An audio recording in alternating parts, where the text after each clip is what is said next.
But that's not enough to prevent us from bringing you Radioactive.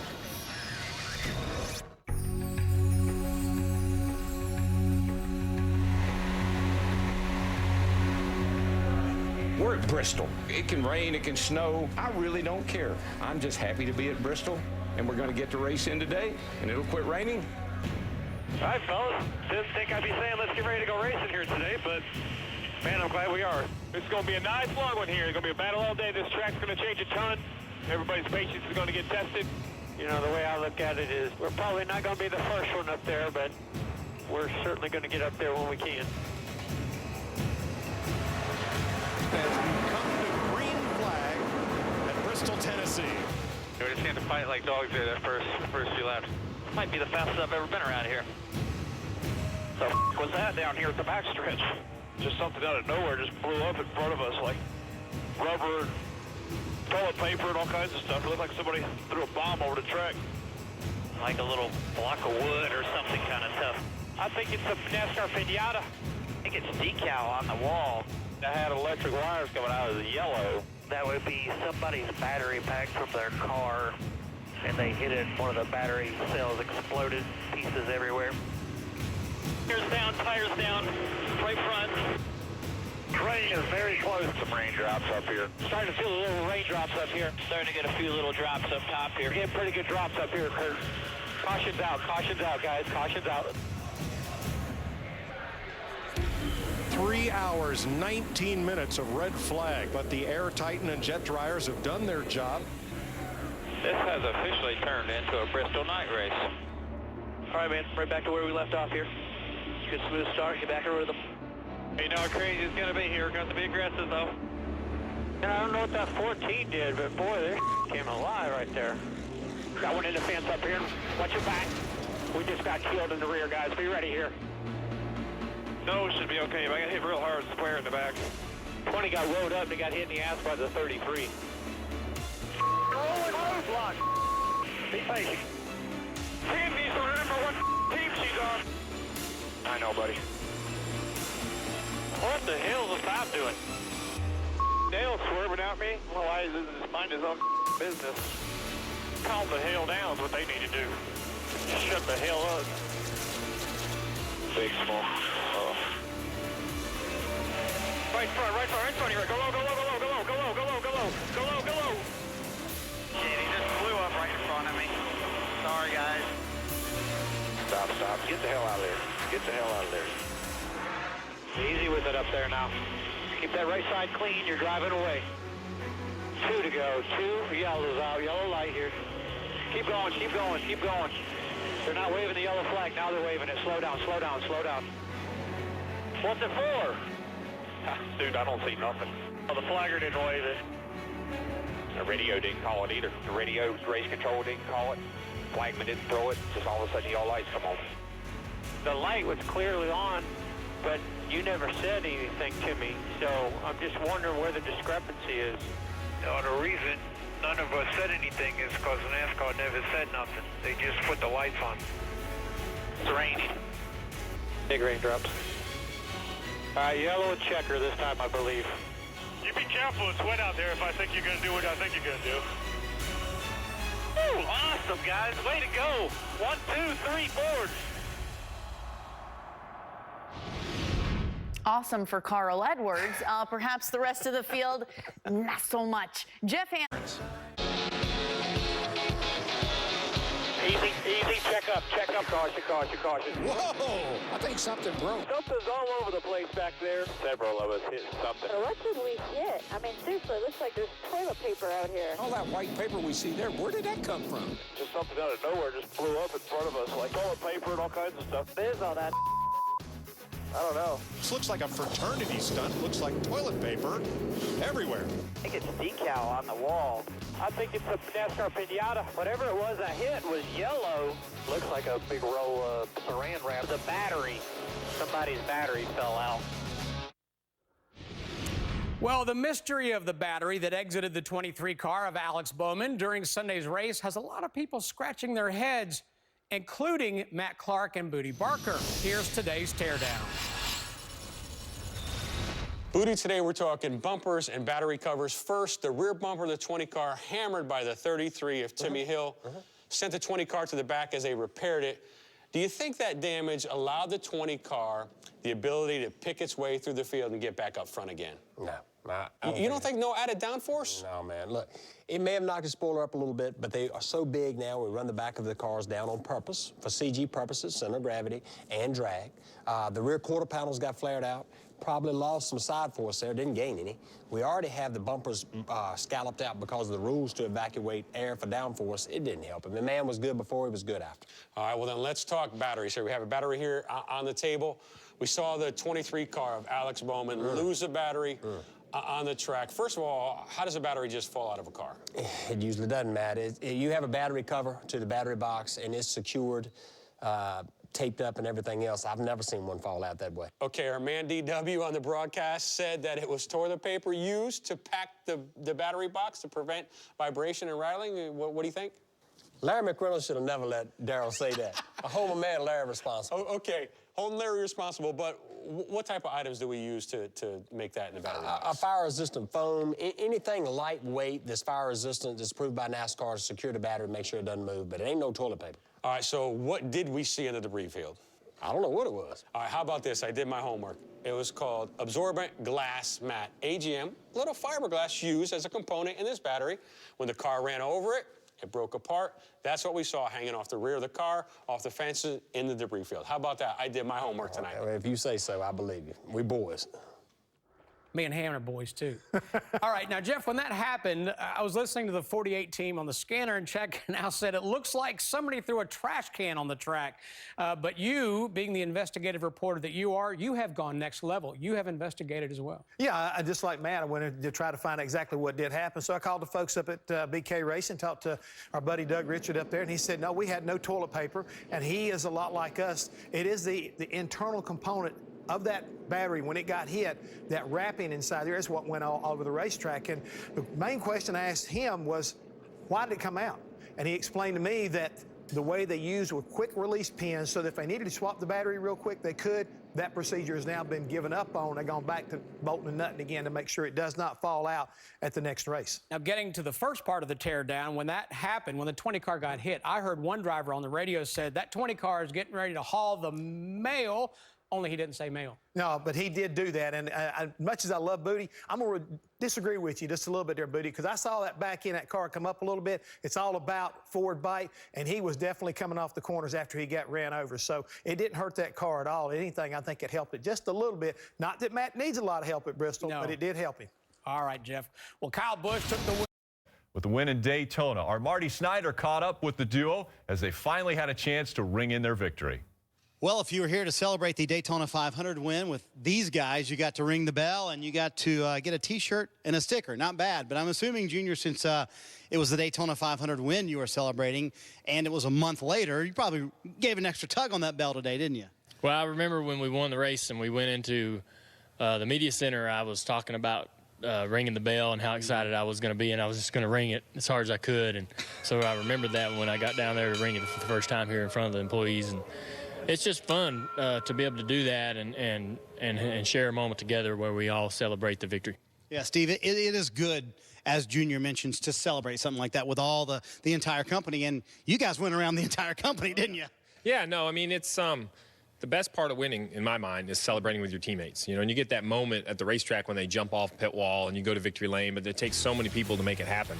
That it's a cool thing we have going here. We get a chance to go around, and the place is so big and we're so busy, you never really get a chance to walk around and thank everyone, and this makes it a point. And everybody should have their little moment to know that they were a huge part of that victory, and that's kind of the whole idea. Well, let's talk about what happened this weekend at Bristol. I know you told me two left fronts that didn't agree with the car. What does that mean exactly? Well, you know, we think the track probably changed some after the red flag, and I probably got a little behind in the adjustments. And I think we got too tight, and there was a long run there that probably wore the first left front out, and we got a little behind. But then we put another set on, and they just didn't agree with our car. We had to pit on the green about 35 laps in. The tire looked real bad, and then the tire we put on after that was fine. So, you don't know. It was a tough situation for everyone, for Goodyear, for everyone, everyone that was there racing. Between the rain, the cold weather, the fresh racetrack, the speeds were real high. We missed some stuff, and luck wasn't our way, but we've had a great start to the year. We're not going to focus on that one. We're ready to go to Fontana and build on it. Well, he mentions a great start, Junior, and let's talk about that. Has this been the most fun you've had in a race car? Because the pressure's off, you're in the chase, and you're running well. Yeah, I think that we really enjoyed last year. And as soon as the season was over with, we stood around in the garage area at Homestead and talked about how fun the season was and how much everybody was enjoying themselves and how we were enjoying working with each other. So, you know, this season has been fun, but as a whole, I mean, these last several years have been really enjoyable. Right. Just the whole progression to getting to where we are today, to where we're running up front and feeling like we can show up and win a race. Yeah, cool. All right, I got to have you put on your analyst hat, Steve-O. Let's talk about California. What do you expect there this weekend? Obviously, it was one of the best and most entertaining races last year. Well, what makes California very unique is it's like the biggest short track we run at. You know, it looks like on TV that these guys are out there drafting and they got all kinds of room like a Daytona, but really they're searching for every ounce of grip they can find at that place. It's slick. The tires fade really quick. It's really all about restarts. The restarts are crazy. That's how we had such a good run last year. Is at the end we put tires on right towards the end and kind of stormed through the field. And you're going to see that a lot again. And it looks like it gets strung out, but there's a lot of strategies on pit road. You can short pit. There's just a lot of opportunity that you can get off sequence and maybe make something for yourself. And now with 4 guys locked in the chase, I think you can see some unique strategies come the end of the race. Does all that mean he's going to win? You guys are going to win? No, but that means we have as good a shot at any. You know, that's a great thing about racing. 43 guys line up. They all have the same opportunity. Someone's going to win the race. So we figure we might as well work hard and see if it can be us. You like your shot this weekend or what? I like the racetrack. I think that the last several times we've been there, we've had some pretty good race cars. And, yeah, I mean, it's a track where we can move around and change our line, and the driver can have a little input on how the car's driving, and he can find speed out there. So if we're all working on the same page all weekend and tuning on the car and studying real hard throughout the practices, I think we can accomplish that goal. All right, by the way, I think we should send a T-shirt to Rick and to Bobby and Kyle. They're all in the studio this week. Don't you agree? Yeah, if they want a T-shirt, we'll send them a T-shirt. We'll actually get them a sticker. I know. Wow, we are nice, aren't we? Kyle probably likes stickers, so we'll send him a couple of those. He's probably got a few stickers. All right, T-shirt stickers on the way, guys. I love Marty thinking of us. That was very nice of him. I know. Yeah. And I need a sticker for my guitar case, so I appreciate that, Dale Jr. I do. I really do. And I like shirts, a medium. It's medium. It's medium for Bobby. All right, up next, we turn up the volume, go inside the cars, and hear how it all went down in Bristol with our Scan All 43. Of the teams through the radios of the drivers, crew chiefs, and spotters as we scan all 43. The Sprint Cup Series was supposed to have a normal day at Bristol Motor Speedway on Sunday, but rain forced NASCAR officials to delay the green flag, creating more tension in Thunder Valley. It's been some luck early, so we know what this team's capable of, so we just got to go out and execute it. It was some close calls. Yeah, you just make sure you're on the gas. Still a lot of rubber out here, not a ton, but there's something there, so that should be good. I'll give you the best feedback I can. All right, guys, let's have some fun. Nice and smooth. Long race right here. Appreciate all the hard work, guys. Stay focused, stay on top of things today. Be ready for anything. The green flag is about to fly at Bristol, and indeed it is out. Anxious drivers navigated through the crowded half mile, and with more weather in the mix, teams jockeyed to get an advantage early. Left front tire is gone. I can't even use the brake. One of that left rear tape off the left. Lanes, white lanes, white lanes. Gosh, dang it. I couldn't see that guy in the crowd. The was that down here at the backstretch? I don't know, but it looked like you hit it. I think it's a NASCAR pinata. It's possible to miss it. Hopefully it's okay. The battery, come on. Our steering's going away. Getting worse every lap. I'm not 100% sure, but it could be debris puncture. Tires down, right front. Jimmy, the tire just came apart. It's not even flat. Wow. But I'm sure, that's something that we did. I'm sure it's our fault. By lap 119, rain started falling again, but this time Mother Nature forced the race into the evening. This has officially turned into a Bristol night race. With a cool track, speeds increased along with rare 3-wide racing. Tight three. Looking inside. I don't know what the hell that was. Looks like I got a flat. Kurt Busch wrestling the lead away from Matt Kenseth. Driving away here. Still there. Guy wasn't clear. Caution down. Right up here in front of you. Watch your back. Brakes were locked up, man. Brakes were locked up. I just got peeled straight from behind real hard. All the wheels and everything are good, though.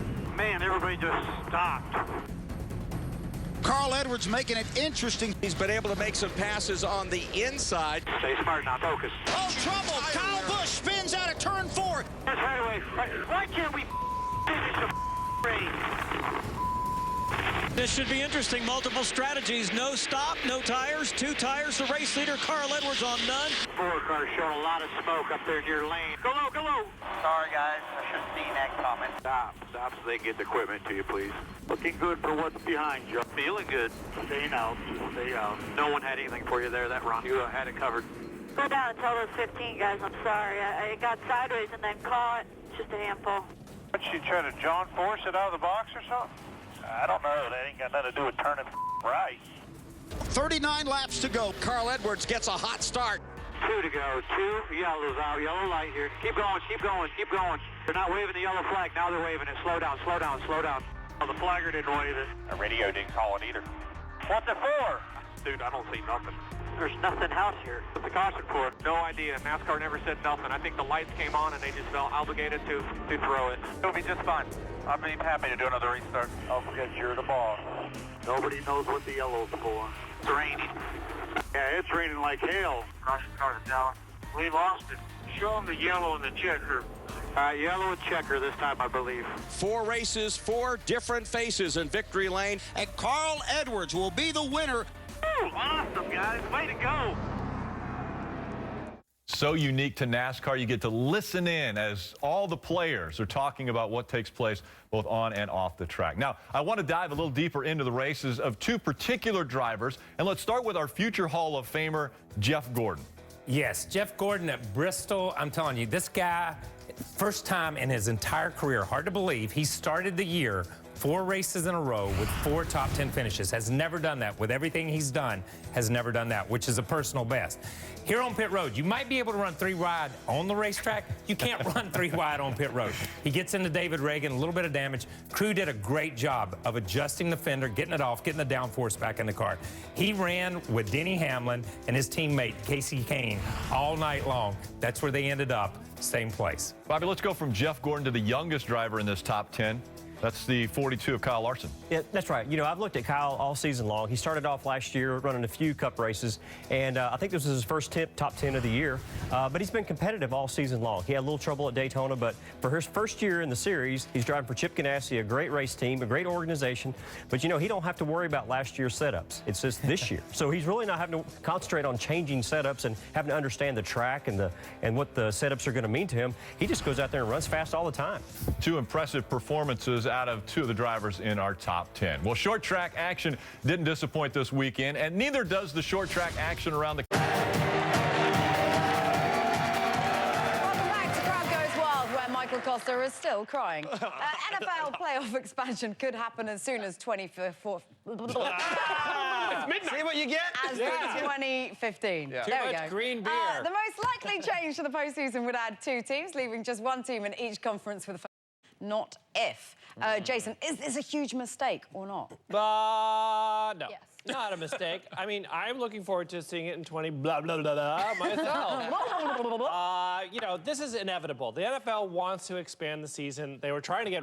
Restarts are definitely a focal point all across the country. I want to head out west and focus on Auto Club Speedway. 3 keys: restarts, the seams, and the apron. Break it down for us, guys.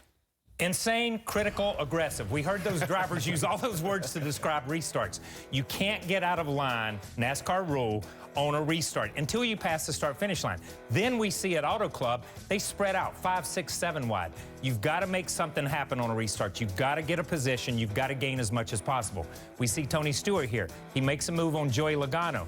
Joey throws the block on him. Joey needs that position this late in the race to go on and try to contend for the win. When the race is over with, they have a few words. Joey doesn't like his water bottle. He throws it at Tony to see if Tony likes it. Tony doesn't like it either, and the rest is history in this scene. All right, let's talk a little bit about the seams of this racetrack. Yeah, Auto Club Speedway was the first race since 1997. Had a lot of grip. Well, over the years, the track has deteriorated grip level-wise, and there's some cracks that come about, so they put in some seams, some tar, to keep the track from separating too much, and it's created like the 5 lanes of racetrack. So you'll see a lot of guys go out there, and I struggle with this a lot out there, is you don't want to cross over those seams. You can do it a little bit, but the track gets, on a really hot day, the tar gets really slippery, and you're already lack of grip, and you see here Kevin Harvick's fixing to get in some more of that tar, and he gets loose, and I mean, it just takes your car out of the racetrack, and you're loose, and you're pushing, and all kinds of stuff, so it's really a handful as you see what these guys are doing all day. So you got your hands full in 5 lanes, so why don't you just add a 6th lane? You know, I don't know who was the first one that did this. I wish it would have been me, but I'm sure it wasn't. But, you know, what happens in 3 and 4, the banking of the racetrack, the apron's got some banking to it. A lot of guys will use that part of the racetrack to help their car turn. You know, your car is a little bit tight throughout the racetrack, throughout the 3 and 4, and you don't want to be up in the seams, so a lot of guys just use the apron, and you see that a lot. Hey, you know, like you see here, Jeff Gordon, he's got his whole car underneath the white line. A lot of guys put the left side tires on it. A lot of guys use the whole racetrack. So, I mean, you got 5 lanes plus 6 in 3 and 4. So as Kyle mentioned, on restarts, they're going to go 6 or 7 wide, and the track enables them to do that as well. Well, as always here on NASCAR America, we celebrate tracks around the United States. And Daytona 500 Champions headquarters in Concord, North Carolina. Steve? Of course, the big win, and everyone here at Hendrick Motorsports celebrating Dale Earnhardt Jr.'s win. Jason Burdett is the car chief on the 88 car for Junior. And Jason, what was Sunday night like for you? It's an amazing experience. To see Dale as happy as he is, and the burden lifting off his shoulders. The whole team, last year I think we finished second, 5 times maybe, and so we were always so close. There's so many times so close, and so to finally get the 1 win, it just opens up our whole season. Where, who knows, we could get 5 or 6. You guys are thrashing, getting ready for Phoenix, and I know Steve's the crew chief. He makes the calls. Dale's driving the car. But what does this do for the rest of your season, knowing that you're pretty well locked into the chase, and has to be a fun way to me to go to the racetrack? Yeah, it's totally different. For so many years, you've always worried about the next week, and if we have a flat tire, if we, an engine failure, or just anything happens, you have a bad day, it adds pressure to the next week. Where now, the chances of 17 different winners to knock us out is pretty slim, I think. So I think now we can just race week to week to actually try to win, instead of, I think at times you get in that mode of, all right, if we can top 5, if we can top 10 here, whatever. Well, now maybe we won't have to worry about that so much. We can just go try to win and run loose, and if something bad happens, it happens. You just move on to the next one. Well, he's Jason Burdett. He's the car chief celebrating the big win, and I think this team gets real serious as this year goes, and it's going to be fun to watch these guys roll the dice and play this throughout the year. But right now it's car prep for Phoenix and celebrating a Daytona 500 victory here at Hendrick Motorsports. So congratulations to Jason and the entire 88 team. Later in the show, we'll talk about the significance of Dale Earnhardt Jr. winning the season opening race. Here's this week's championship points on our Ford scoreboard. Ford, go further.